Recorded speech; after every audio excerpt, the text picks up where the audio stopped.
Elaienea, nortasun berria, jantzi berria.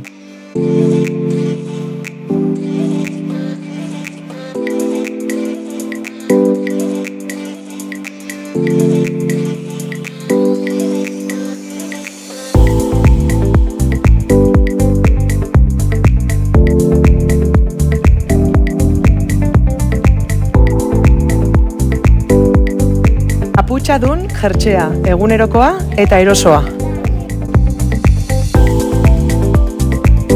Irakaslentzako ere bai, batasuna eta komunitatea.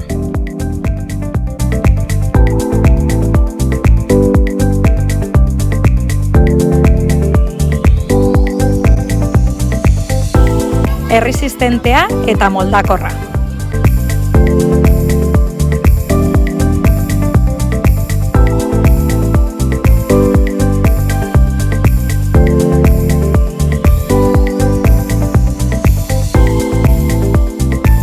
Leuna, mugimendurako egokia eta egunerokorako enei begira diseinatuta, sinpletasuna eta goxotasuna. Elaienea, ibilbide berria, nortasun bera.